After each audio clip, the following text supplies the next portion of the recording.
মৰমৰ ছাত্ৰ ছাত্ৰীসকলক নমস্কাৰ জনাইছোঁ। লগতে স্বাগতম জনাইছোঁ মোৰ ইউটিউব চেনেললৈ।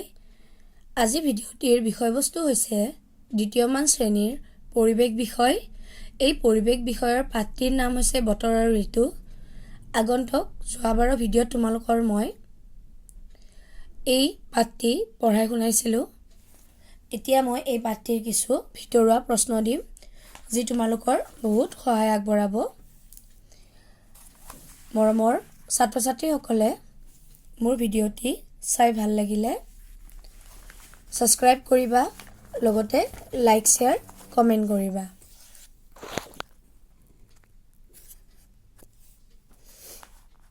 তেন্তে মই এতিয়া ক'বলৈ আৰম্ভ কৰোঁ। বতৰ আৰু ঋতু। ১ নম্বৰ প্ৰশ্নটো হৈছে বতৰ কাক বোলে? উত্তৰটো হৈছে ৰ'দ দিয়া, বৰষুণ দিয়া, বতাহ মৰা, আকাশখন ডাৱৰে ঢাকি ধৰা, বিজুলী ঢেৰেকনি মৰা, জাৰ লগা, গৰম উঠা আদিকে এখন ঠাইৰ বতৰ বোলে। ২ নম্বৰটো হৈছে বতৰ কি ভাগত ভগোৱা হয়? উত্তৰটি হৈছে দুটা ভাগত ভাগ কৰিব পাৰি। প্ৰথমটো হৈছে জহকালি আৰু দ্বিতীয়টো হৈছে জাৰকালি। তাৰপিছত ৩ নম্বৰ প্ৰশ্নটো হৈছে ফাগুন চ'ত মাহত বলা বতাহক কি বোলে?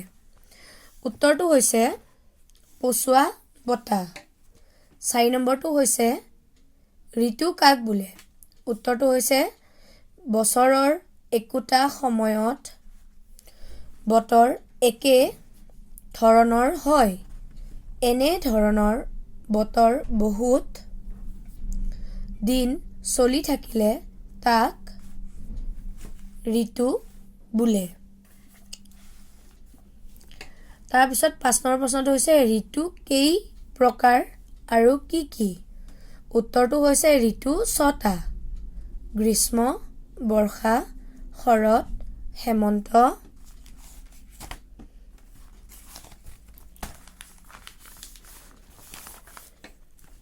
শীত, বসন্ত। তাৰপিছত ৬ নম্বৰটো হৈছে অসমীয়া বহাগ মাহত কি ইংৰাজী মাহ পৰে? উত্তৰটো হৈছে এপ্ৰিল আৰু মে' মাহ পৰে। ৭ নম্বৰ প্ৰশ্নটো হৈছে আহিন মাহত কি ইংৰাজী মাহ পৰে? উত্তৰটো হৈছে ছেপ্টেম্বৰ আৰু অক্টোবৰ। ৮ নম্বৰটো হৈছে অসমত কোন মাহৰ পৰা কোন মাহলৈ গৰম পৰে? উত্তৰটো হৈছে বহাগ মাহৰ পৰা ভাদ মাহলৈ। ৯ নম্বৰটো হৈছে বতৰৰ বিষয়ে আগতীয়াকৈ অনুমান কৰিব পৰা ব্যৱস্থাটোৰ নাম কি? উত্তৰটো হৈছে বতৰৰ আগজাননী। ১০ নম্বৰটো হৈছে অসমীয়া মাহৰ প্ৰথম মাহটোৰ নাম কি? উত্তৰটো হৈছে বহাগ। ১১ নম্বৰ প্ৰশ্নটো হৈছে অসমীয়া মাহৰ শেষৰ মাহটোৰ নাম কি?